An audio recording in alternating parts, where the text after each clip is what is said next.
Du 27 au 29 mai dernier s'est déroulé le festival Méo Parc, dans le parc de la Villa Bernasconi.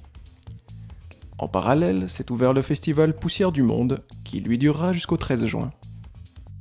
Créé en 1997 par le service culturel de la ville de Lancy, Méo Parc a lieu chaque année, durant 3 jours au mois de mai. Le concept du festival est né mais il y a 12 ans déjà. Il a grandi, mais il a toujours gardé son esprit familial, son esprit accessible. Il est adressé à tous. Il est adressé aux jeunes, parce que c'est vrai qu'à Lancy, on a peu de possibilités de se réunir pour les jeunes autour d'une activité culturelle ou musicale. C'est ensuite par débordement un festival qui s'est ouvert au-delà de Lancy, parce que ça a été très bien répercuté par la presse notamment, et puis par la qualité de sa programmation. Et ça s'adresse aux familles, puisque l'après-midi, on a toute une programmation familiale. C'est absolument pas évidemment un but lucratif.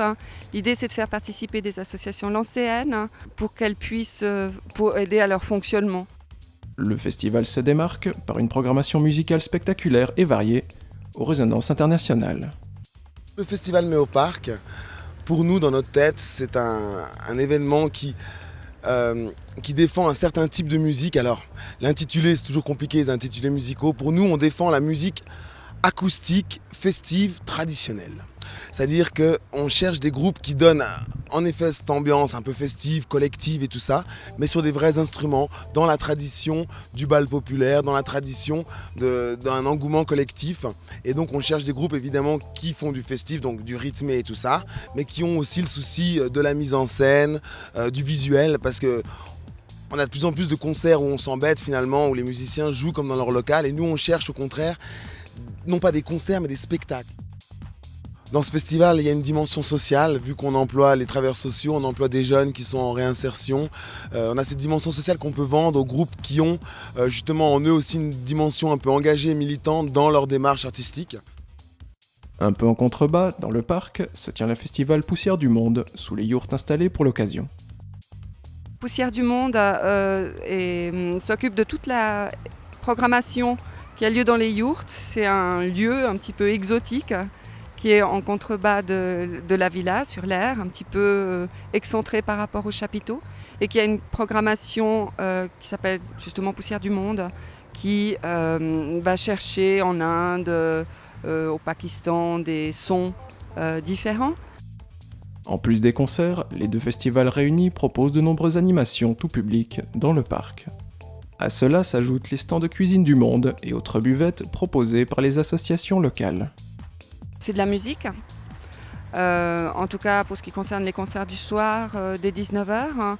Et puis je vais prendre ça à rebours, parce que juste avant 19h, c'est vrai que c'est le programme de l'après-midi qui se termine, et c'est aussi musical, mais c'est dans le pré, c'est plus ou en fanfare comme hier, où les musiciens amènent vers le bas de la colline.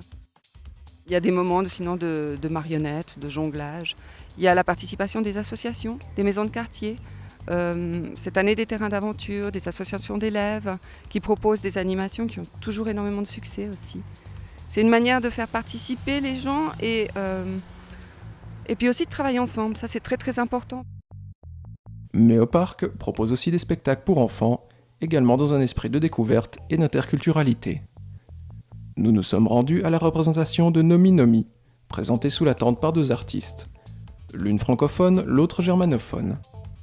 Il récite des contes en croisant les 2 langues. Notre spectacle, c'est un spectacle de lecture multilingue. En fait, on lit en français, mais il y a aussi des lectures qui sont faites par Michael en suisse allemand, donc en turgovien, en bernois.